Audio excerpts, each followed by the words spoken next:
Let's dive in. Today, we're exploring this whole idea of the God state, this heightened state of consciousness you hear people talking about. Yeah. And we're going to be looking at some excerpts from a document called the Cosmic Key.pdf. Okay.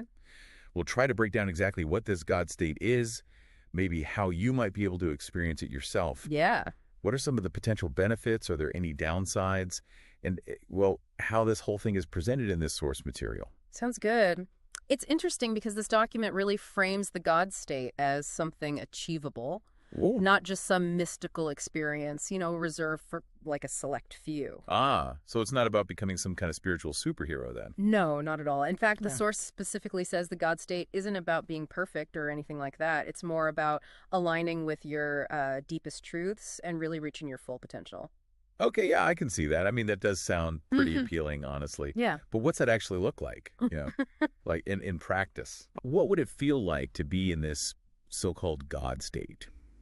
Well, the document actually uses a really interesting analogy. They talk about this waking state. The waking state. Yeah, suggesting that a lot of us we're kind of born into this state of walking sleep, like we're disconnected from this greater cosmic consciousness. So we're all basically sleepwalking through life? Yeah. Man, I've definitely felt that way sometimes. But how do we, actually wake up then? Well, that's what this document is all about. Okay. They suggest a bunch of different methods. Okay. Some are kind of more traditional, I guess, than others. They really emphasize mindfulness exercises, things like gratitude journaling, Right. Really encouraging you to interact with people, like fully present at least once a day. And then before bed each night, really getting into the detail about 3 things that you're grateful for. Yeah, those seem pretty doable. Right. But I got to admit, that part about chanting mantras, that really caught my eye. Specifically this one. Gate, Parasam Gate, Bodhisvaha. Oh, yeah, that's a mouthful, right? It is. What does that even mean? Well, the document actually explains, it translates to gone beyond, gone altogether beyond, oh, what an awakening, all hail. Right. So the idea is by chanting this mantra, it's supposed to help you attune your mind to these deeper truths, guiding you towards that waking state.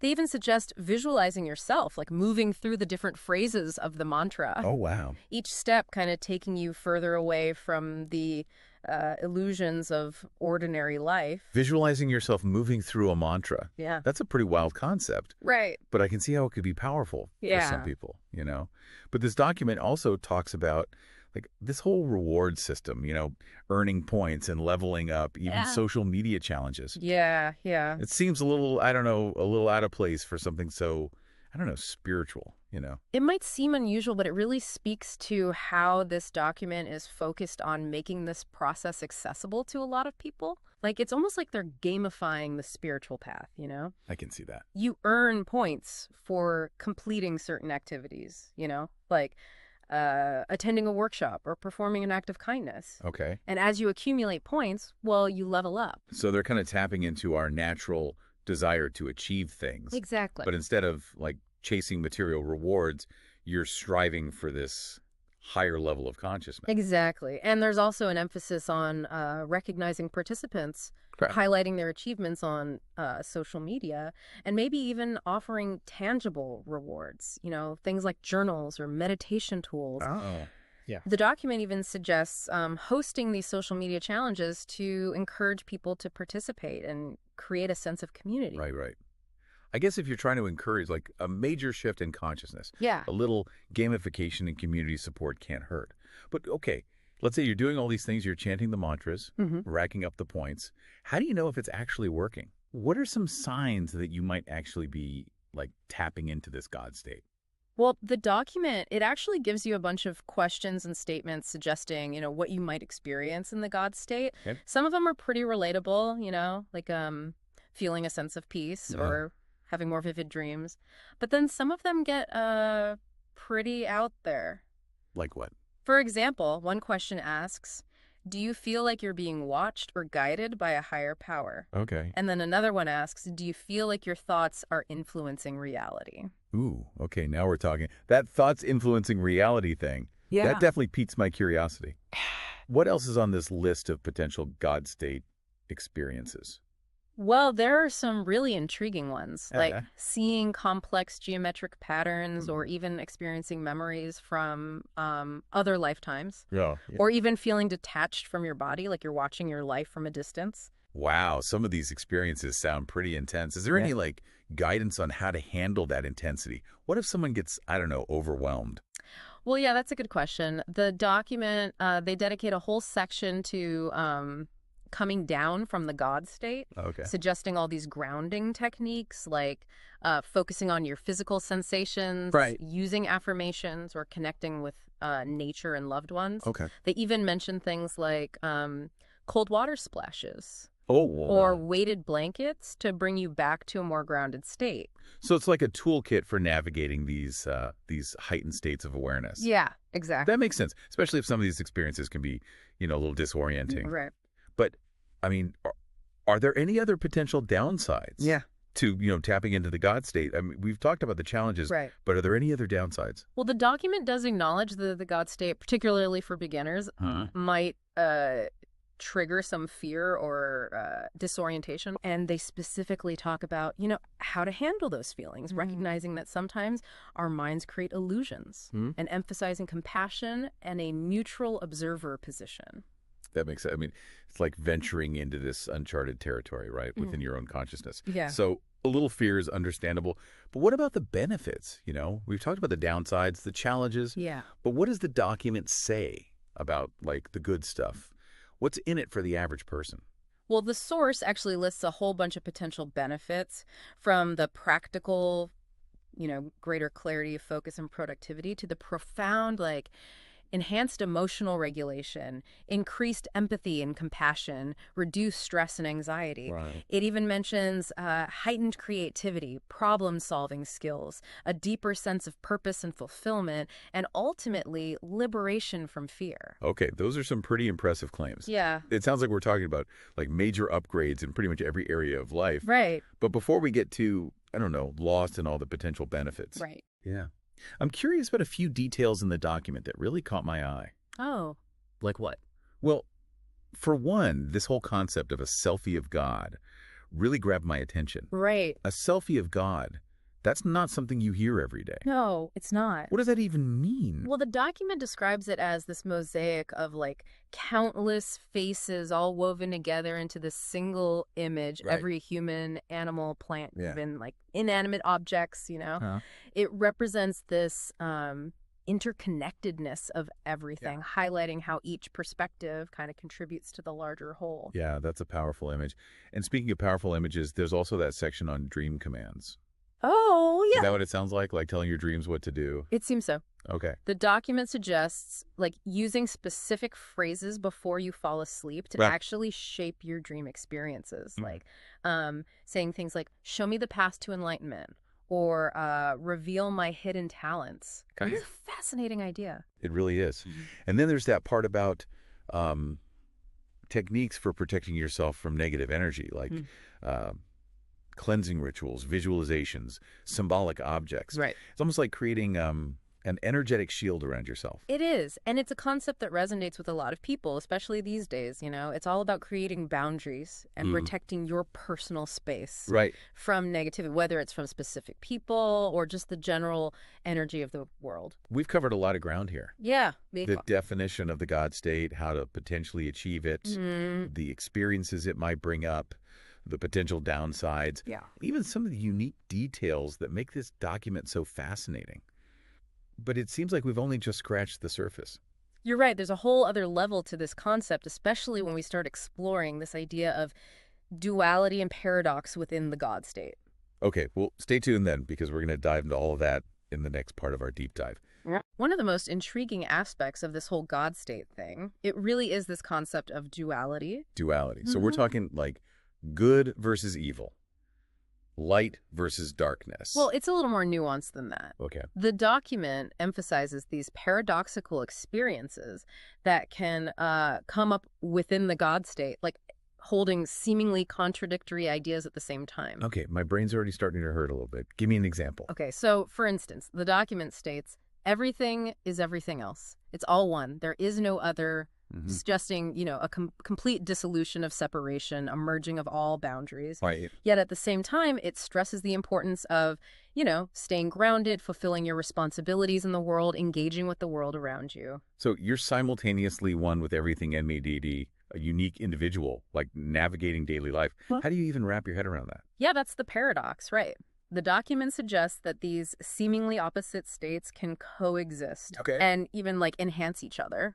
Okay, I think I'm going to need more than one example to grasp this. Sure. What else does it say about this whole duality thing? Well, it mentions this feeling of, it's always the same day, always the same room. Okay. Which suggests this kind of timeless loop, Right. Yet you're still aware of time passing and the uniqueness of each moment. That is some serious mind-bending stuff. Does the document offer any, practical advice for actually experiencing this duality? Yeah. It all sounds so abstract. It does. They outline a whole bunch of different exercises that are designed to help you actually embody this duality. One of them is this silent noise meditation. Okay. Where you start in complete silence and then you introduce a sound, like a chime, a bell, even your own voice. And the goal is to notice how the silence and the sound, they kind of define each other.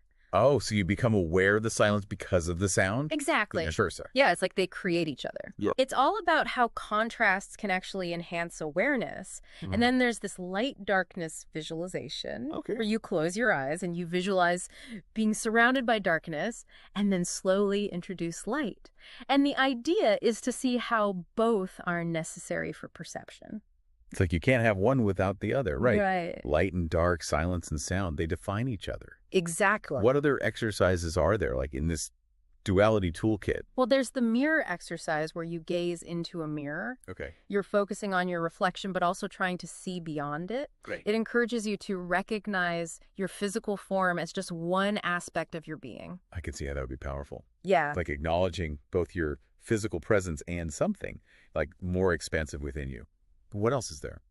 There's this walking meditation where you focus on the feeling of expansion and groundedness at the same time, feeling connected to both the earth and the sky. It seems like a lot of these exercises are about finding that balance between these seemingly opposing forces. Absolutely. And it extends beyond just the exercises, too. The document even includes this guided reflection that encourages you to notice the cycles of creation and destruction in your own life. So it's understanding how endings can give rise to new beginnings. Exactly. That's actually a really comforting thought. Yeah. The point is to view duality as this natural force of renewal, not something to be afraid of.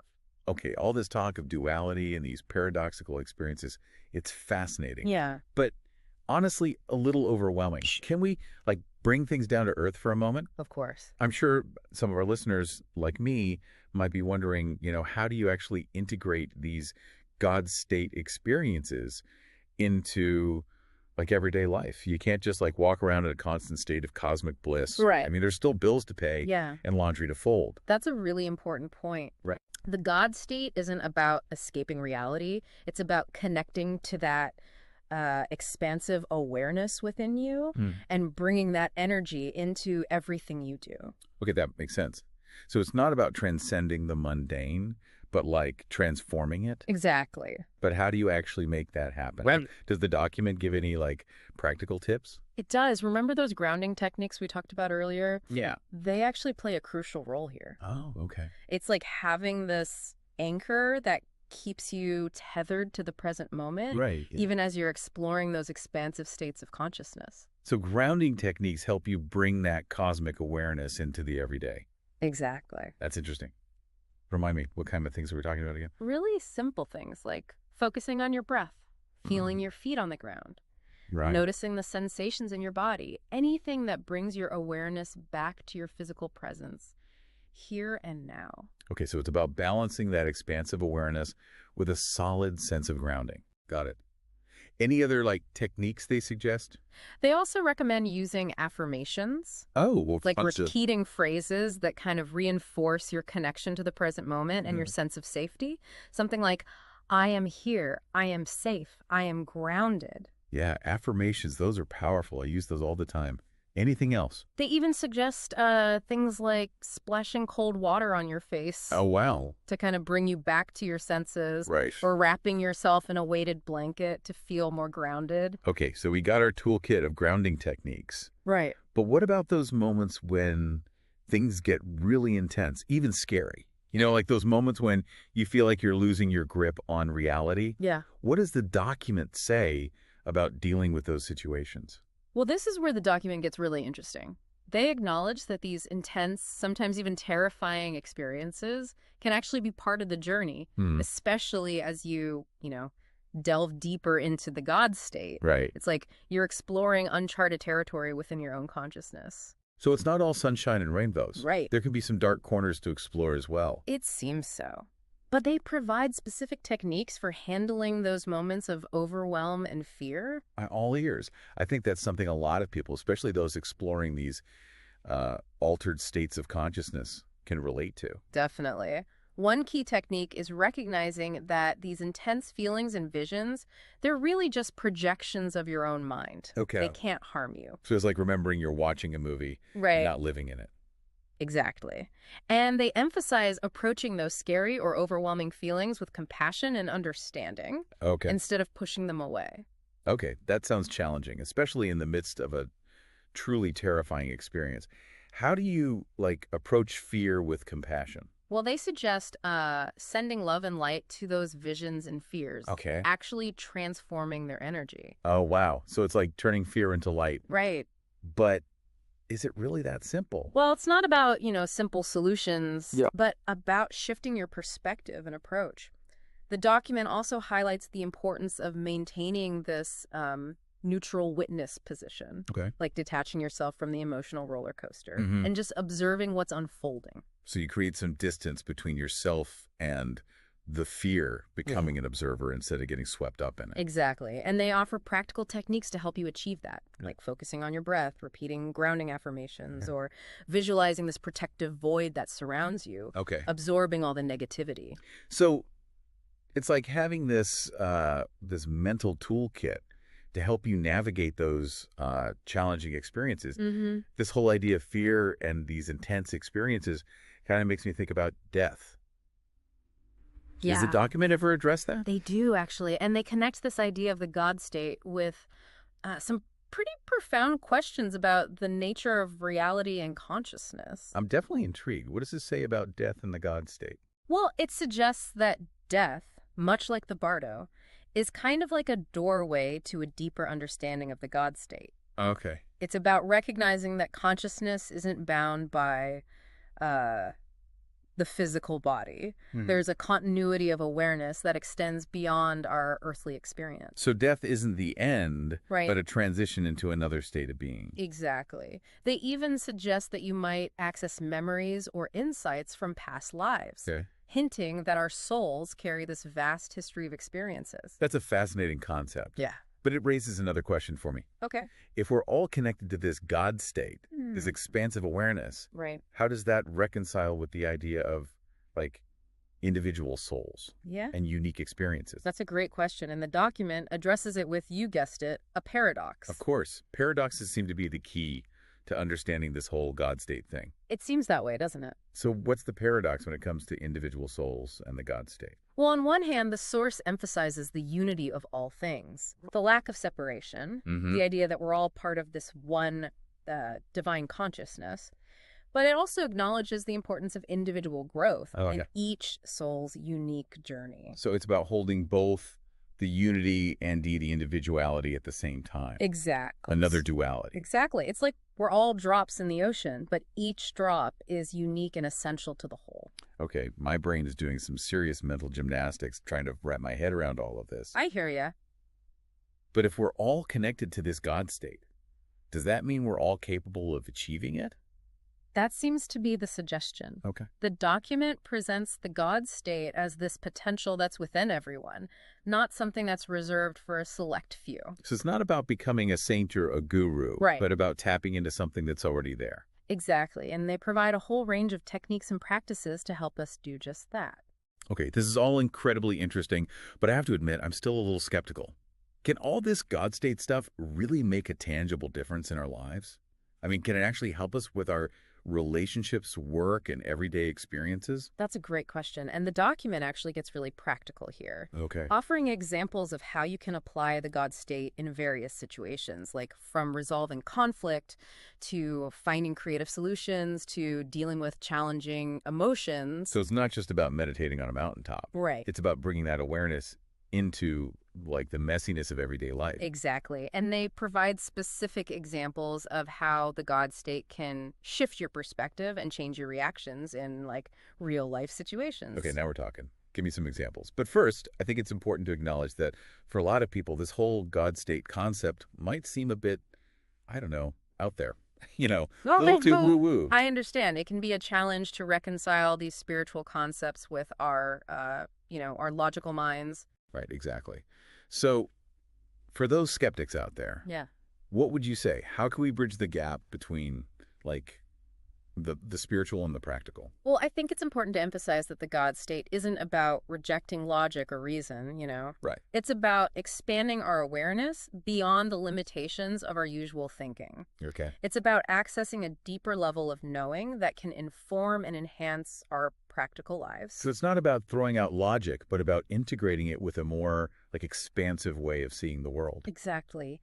And the source offers some really compelling examples of how this can work. Okay, let's hear those real-world examples. I think that's what'll help make this God state concept, click for a lot of people. Okay, well, let's start with relationships. Imagine you're in a heated argument with your partner. Oh, I can definitely relate to that. Now imagine that instead of reacting defensively, Mm-hmm. you kind of tap into the God state. Okay. You see the situation from this broader perspective, recognizing that your partner's anger might stem from, their own pain or fear. So it's about seeing beyond the surface behavior and understanding the deeper emotions at play. Exactly. That shift in perspective allows you to respond with compassion, Right. which can diffuse the situation and create space for meaningful dialogue. Okay. I can see how that would be incredibly helpful in a relationship. Yeah. What other examples are there? Well, they also talk about the God state's impact on work. Imagine you're feeling really overwhelmed by a challenging project. Ugh, been there?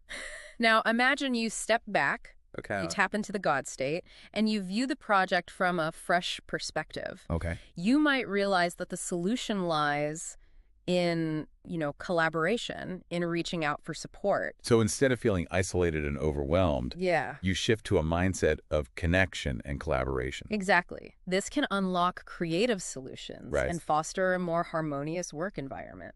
Okay, I like that. But what about those, everyday frustrations? Yeah. Traffic jams, long lines, spilled coffee. Can the God state really make a difference in those moments? It can, and that's where those grounding techniques and the oh no, not this again mentality really come in handy. Right. Imagine you're stuck in traffic, Yeah. feeling your blood pressure rising. Oh, I can definitely imagine that. Now imagine you take a deep breath, you feel your feet on the ground, and you say to yourself, oh no, not this again, with, a hint of humor. Yeah, that's a good one. It's like acknowledging the absurdity of the situation Right. without letting it control you. Exactly. By shifting your focus to the present moment, your breath, the sensations in your body, you can stay grounded and maintain a sense of peace, Right. even amidst all that frustration. Okay, I'm starting to see how the God state can be a really practical tool for navigating those everyday challenges. Yeah. But what about those, bigger life decisions? The ones that keep you up at night. Right. Can the God state offer any guidance there? It can. And this is where the idea of intuition comes in. Okay. The source suggests that when you're connected to the God state, you have access to a deeper level of knowing, Right. this inner wisdom Yep. that can guide your decisions. So it's about trusting your gut, listening to that inner voice. Exactly. They encourage practices like meditation and reflection Right. to help you really tune into that intuition. Okay, that makes sense. But with all this talk about the benefits of the God state, are there any potential downsides? Any, risks we should consider? That's a great question.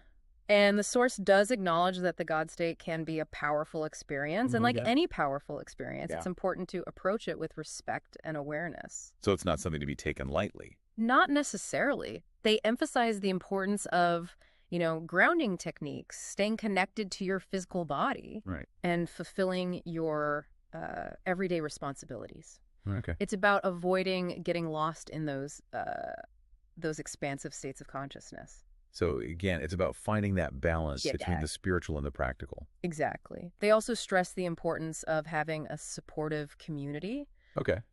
Connecting with others who are also exploring the God state to share experiences and offer guidance. Yeah, that makes sense. Having a support system can make a big difference. Yeah. Especially when you're venturing into like such uncharted territory within your own consciousness. Right. Are there any other like potential pitfalls or things to watch out for? Well, they really emphasize the importance of self-care. Go. Making sure you're getting enough sleep, eating well, and taking care of your physical and emotional needs. Yeah, that's good advice for everyone, really. Definitely. Not just those exploring the God state. But it seems like the key takeaway here is that the God state isn't really a destination, it's a journey, requiring awareness, balance, and a willingness to embrace both the light and the shadow. Beautifully said. I think that really captures the essence of this document. Yeah. But we've only just begun to explore how the God state can be applied in your everyday life. Okay, well, stay tuned then, because in the next part of our deep dive, we'll explore exactly that. Right. The practical application of the God state in your relationships, your work, your personal growth. All right, welcome back to our deep dive into the God state. So we've covered the basics, the potential challenges, even some pretty mind-bending concepts, like duality and the nature of consciousness. Right. Now let's get practical. Let's see how this God state stuff can actually play out in your, everyday life. Yeah, it's time to really bridge that gap, between the cosmic and the earthly, because the God state isn't just about expanding into this, vast awareness. Right. It's about bringing that awareness into, well, literally every aspect of your life, even the mundane stuff like folding laundry or doing the dishes. So it's not about escaping reality, but like transforming it. Exactly. I like that.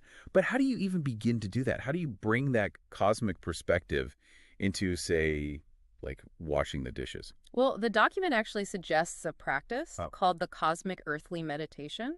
Right. It encourages you to start by visualizing yourself as this vast cosmic being, expanding out into the stars. Yeah. Then you gently bring your awareness back to your body, feeling that connection to the earth, those physical sensations of being present right here, right now. So you're essentially holding both realities simultaneously. Yeah. The vastness of the cosmos and the groundedness of your physical body. Exactly. And the key is to hold both without judgment, recognizing that they're not mutually exclusive, but two sides of the same coin. It's a really powerful way to kind of shift your perspective and experience even the most ordinary tasks, in a new light. Oh, I'm definitely adding that meditation to my routine. But let's talk about a less pleasant aspect of daily life, dealing with difficult emotions, anger, frustration, sadness. Yeah. Can the God state help us navigate those choppy waters too? Absolutely. And this is where the concept of emotional alchemy comes in. The document suggests that even challenging emotions can be transformed.